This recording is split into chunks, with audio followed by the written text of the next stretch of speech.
What's going on, guys? It's Greg here, aka NYPrepper. It is Monday, August 12th, 2024, and I have an emergency update to share with you guys.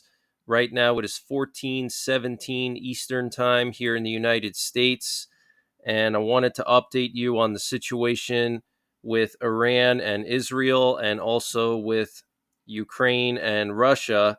So we currently have U.S. nuclear forces on high alert again. We have a U.S. nuke sniffer plane up in the air over Wyoming right now. We have a U.S. missile detection plane up in the air right now. We have a nuclear war command and control plane up in the air right now. We have a B-1 and a B-52 up in the air right now. Those are strategic bombers. And we also have a U.S. Air Force VIP plane going from DC to NORAD again. We've probably seen a dozen or so of these Air Force VIP planes going back and forth between DC and NORAD over the last 2 weeks since this whole thing between Iran and Israel started again. Okay, so here is that plane heading towards Colorado Springs. We had another one airborne yesterday, went to Colorado Springs. That's where Cheyenne Mountain is located. That's a doomsday bunker for various U.S. government VIPs. We also have several sub hunters off the coast of Florida. Again, this afternoon, here you can see 3 of them off the coast of Florida and Georgia. So the Wall Street Journal is reporting that the IDF is on heightened alert after detecting Iranian and Hezbollah preparations to attack. Okay, so the Israeli military is now on higher alert than they've ever been. They've detected preparations for the attack recently in the last 24 hours. And Israeli Channel 12 is reporting that the U.S. military mobilization of assets to the region in the last 2 weeks is larger than in April, when Iran launched that attack back in April. And Axios reporter Barak Ravid is reporting that the White House said it shares the Israeli assessment that Iran and its proxies will attack Israel soon. The White House said today that the Europeans must decide what role they will play in any response to an Iranian attack.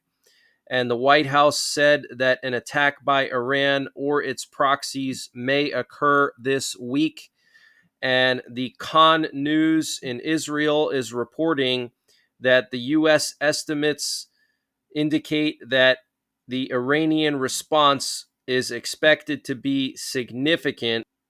And the Iranian president said today that Iran has the right to respond according to international law. He said the right to respond to the aggressor is reserved for the state that is being attacked according to all international standards. But isn't it funny how Iran funds Hezbollah, Hamas, and all these proxies, the Houthis, and they can attack Israel and the U.S. But when Israel defends itself, then Israel's the bad guy. And Lufthansa announced that they will not be flying over Iranian or Iraqi airspace up to and including August 21st. Now, this comes a day after Russia said that all of its airlines will not be allowed to fly over Israel until August the 16th. Poland has similarly told its state airlines not to fly over Israel through August the 15th. So it looks like it's going to happen sometime this week, okay, in the next several days.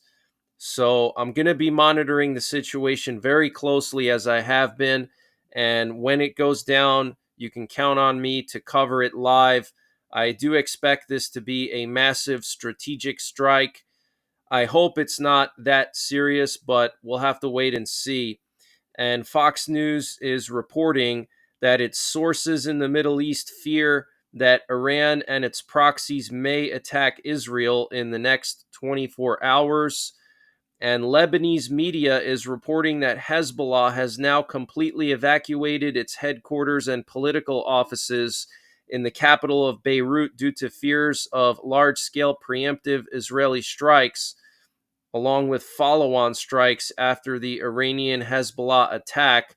Apparently, truckloads of electronics, furniture, and documents have been moved out of the city to other locations in the countryside, while senior military and political leaders are claiming to be in hiding. And before I continue with the breaking news, I wanted to mention the sponsor for this update, which is My Patriot Supply. Guys, My Patriot Supply is doing their most aggressive discount yet on their 3-month emergency food supply. And to get the deal, you got to go to preparewith.nyprepper.com. They've lowered the price of their 3-month food supply from $800 down to $500. 3 months of emergency food for $500. That is a really good deal, and it will last you 25 years because it is freeze dried and it's all packed within 6 rugged water resistant buckets. So you have all that food in a small package. You can store that pretty much anywhere. And you can also take it with you. If you have to bug out, you can throw that in your vehicle easily. So use the link preparewithnyprepper.com to get $300 off the My Patriot Supply 3-month emergency food supply, $500 for it. Also, they have free shipping and handling included. In addition to the 3-month supply, they also have a general store. And to get to their general store, you got to scroll all the way down to the bottom, and you'll see the My Patriot Supply logo at the very bottom of the page. You click on that, and it'll take you to their general store, and they have all kinds of discounts. And to get the deals, you got to use my link, preparewithnyprepper.com, and I'll leave the link in the description below this video. And today, Israel's Chief of Staff, Herzi Halevi, held a situation assessment with his top commanders and approved plans for a possible escalation with Iran and Hezbollah. Okay, so he already approved plans to deal with any type of escalation. Now, what's interesting is Netanyahu has not been seen or heard from in the last 2 weeks. So I'm not sure what's going on with Netanyahu. I hope his health is okay, or he might just be deep in a bunker somewhere and he's avoiding any kind of public speeches, okay? But we haven't heard from Netanyahu since this whole thing started, which is really strange. And the White House said that Biden spoke to leaders of France, Germany, Italy, and the UK to discuss a Gaza ceasefire. I mean, this administration here in the U.S. has everything backwards, okay? Iran is literally planning a strategic attack on Israel with potentially thousands of missiles, okay? And the only thing that Biden cares about is a Gaza ceasefire. I mean, that is just insane to me. Okay, Biden should be at Offutt Air Base wargaming everything and preparing for this attack. And actually, what he should be doing is preparing a preemptive attack and attacking Iran before they attack Israel, not waiting for Iran to strike Israel and then respond afterwards, okay? That is just so stupid, in my opinion. We have all the assets we need in the region to attack Iran now and teach them a lesson that you cannot strike Israel or America will annihilate you, okay? And Fox News revealed a document that the IDF seized in the Gaza Strip and details Hamas's action plan for developing an air force of paratroopers. It will allow landing behind enemy lines with the launch of silent positions. The document emphasizes that in order for Israel not to eliminate this force, they're to disguise it as a civilian sport to encourage young adventurers to engage in it. Wow. And the U.S. is warning of a strong response if Iran transfers missiles to Russia. In recent days, we've heard rumors that Iran is going to be transferring ballistic missiles to Russia to use against Ukraine. And the U.S. confirms that it will resume sales of offensive weapons to Saudi Arabia, and Mahmoud Abbas will be visiting Russia, and he will meet with Putin tomorrow.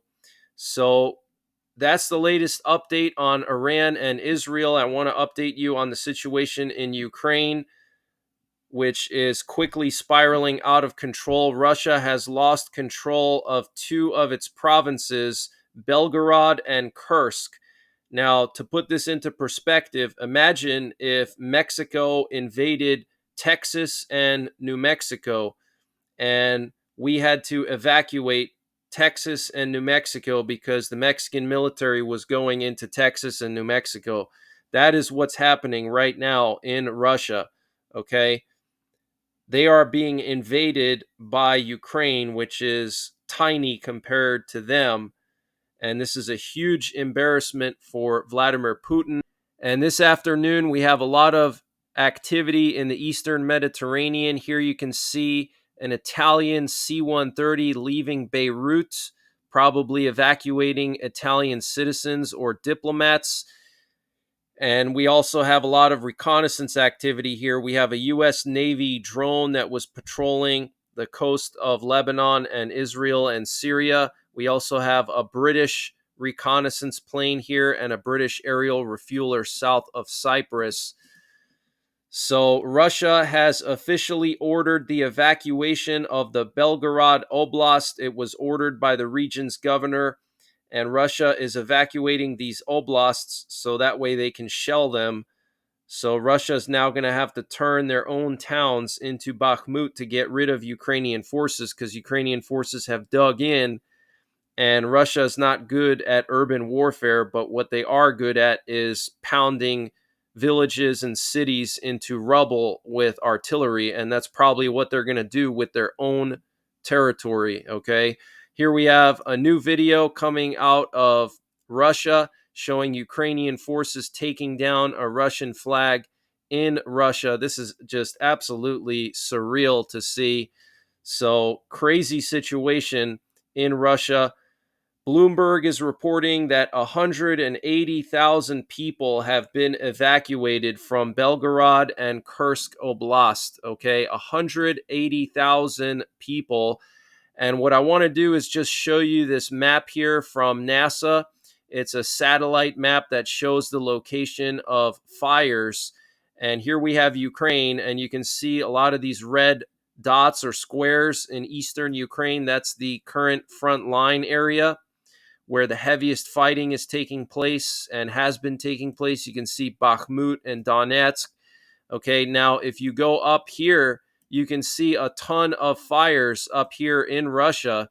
Okay, here's the city of Kursk. This is the Ukrainian border. And look at all these fires here, guys.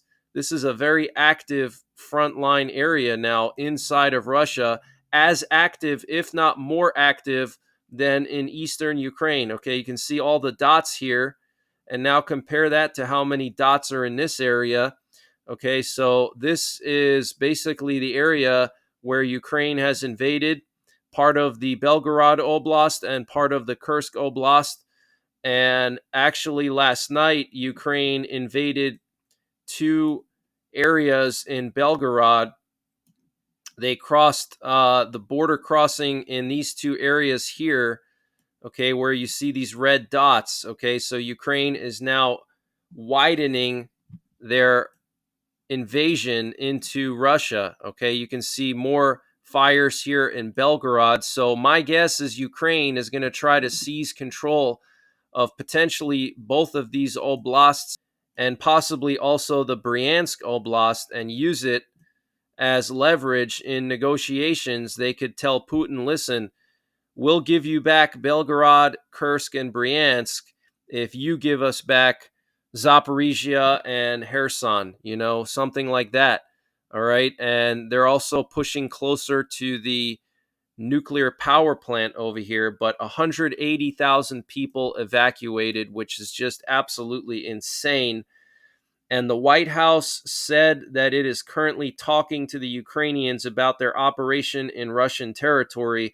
And I want to read to you the statements that Putin made this morning at a defense meeting on the situation in Kursk. He said an assessment of what is happening in the regions bordering Ukraine will be given, but the main task now is to drive out the enemy. It is necessary to ensure reliable coverage of the border with Ukraine after the enemy is driven out of the territory of the Russian Federation. So he's talking about putting more troops on the border after Ukraine is driven out, but they're not going to be driven out, okay? Russia has lost control of these oblasts. I've showed you guys the video footage of Ukrainian fighter jets flying freely over these areas, okay, providing air support to the forces on the ground. So Russia cannot fight up here and then also fight in eastern Ukraine. It's not possible for them to do both. Okay, they have to pick one or the other. Do they chop their arm off or do they chop their leg off? That's the question for them now. And he also said civilian agencies are obliged to ensure the supply of security forces with everything they need: industry, transport, construction, and medicine. The enemy is seeking to improve its negotiating positions in the future, but we have nothing to talk about with Kiev. He said, what kind of negotiations can we even talk about with people who indiscriminately strike civilians, civilian infrastructure, or try to create threats to nuclear power facilities?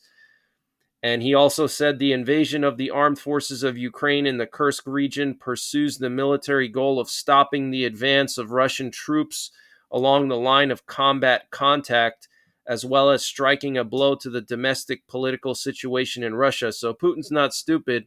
He knows what they're trying to do. They want Russians to doubt the whole operation and question it and question Putin's ability to lead.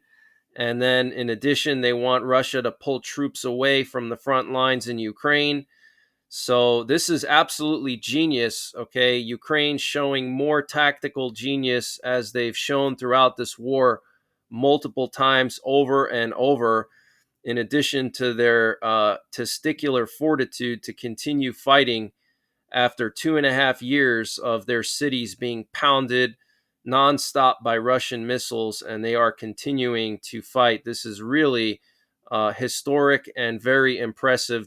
The Ukrainian people and the Ukrainian military will go down in history as some of the bravest in the world. And Ukrainian armed forces are now storming the Kolotalivka border crossing into Belgorod, and the Ukrainian army is also storming the border near Prilesye. So these are two new areas that Ukraine has stormed, and that's this area right here, okay, just between Belgorod and Kursk. So like the western part of the Belgorod Oblast. And Ukraine's top general Oleksandr Syrsky confirmed the Ukrainian military now has over 1,000 square kilometers of Russian territory under their control in a Monday morning briefing with Zelensky. And here we actually have some video footage coming out of downtown Sudzha. Sudzha is the town very close to the Ukrainian border where that natural gas metering station is located that Ukraine took control of, and that metering station controls 50% of Russian gas going to Europe. So Ukrainian forces are now operating freely in Sudzha, downtown Sudzha, okay? And in Zelensky's evening speech today, he said, quote, "We see how Russia is actually moving under Putin. 24 years ago, there was the Kursk disaster, the symbolic beginning of his rule. And now it is clear what is the end for him, and Kursk too, the disaster of his war." And according to conservative estimates of the Ukrainian military telegram channel Deep State, the Ukrainian army now controls 44 settlements in the Kursk region. Okay. And the Russian government is saying 28 settlements are under the control of Ukrainian forces. This was stated by the acting governor of Kursk, Alexei Smirnov. And according to him, the Ukrainians entered Russian territory 12 kilometers deep and control an area 40 kilometers wide. I think it's much larger than that. I mean, that is like really small.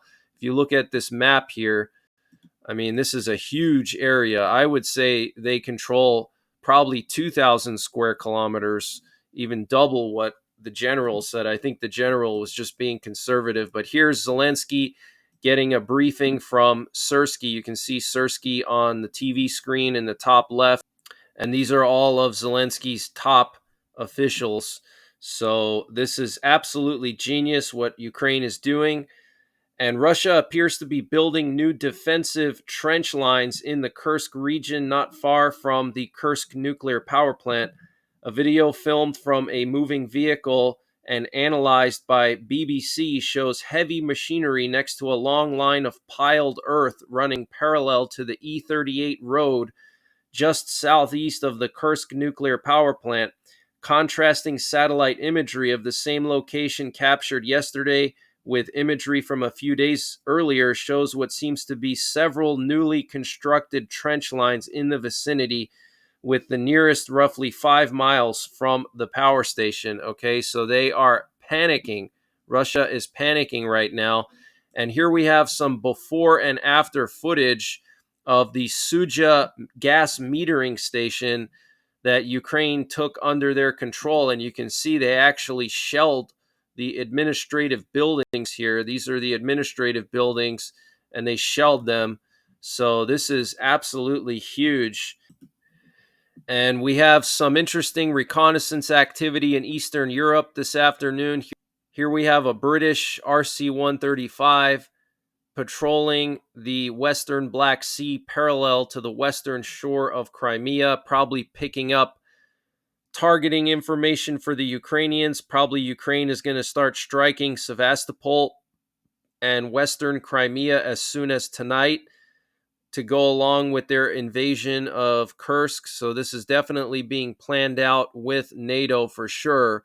Whether there's NATO forces on the ground in Kursk, I am not positive about that. I wouldn't be surprised if there were some NATO special forces there or NATO black ops and NATO mercenaries, but I don't think NATO regular forces are participating, but definitely CIA forces like the Special Activities Division or Ground Branch, which are basically deniable. If they get caught, they have to deny their existence. Okay, so probably forces like that, but I don't think regular forces are participating. But this RC-135 patrolling like this tells me that Ukraine is about to pound Crimea with their F-16s, possibly in conjunction with their push into Kursk to basically shock and awe Russia, okay? And then we have a lot of reconnaissance in Poland again. We had a U.S. reconnaissance plane in northeast Poland flying along the border of Russia and Belarus, and then a Polish AWACS plane also flying in northeast Poland, and then a Polish border guard plane patrolling the Belarus border close to the city of Brest, which is where thousands of Russian and Chinese forces have arrived just 2 miles from the border of Poland. Okay, so very serious situation there. Wanted to update you guys on this hurricane. So we have Tropical Cyclone 5, and it is going to turn into a hurricane and hit Bermuda, it looks like. So it's not going to threaten the U.S. coastline. But I will be back later on tonight with more breaking news. And if anything happens, I will go live and update you live. I do have my 24/7 live stream right now turned on. And I do periodically go into this live stream and I update the stream with breaking news. And I have the Nuclear Forces radio frequency turned on in the background so you can listen to EAMs. And I also have flight trackers. So check out my 24/7 stream. You'll probably see me over there throughout the day. And if not, I'll see you later in my update later tonight. So until then, take care. God bless. And don't forget the 3 Ps: prepare, practice, and persevere.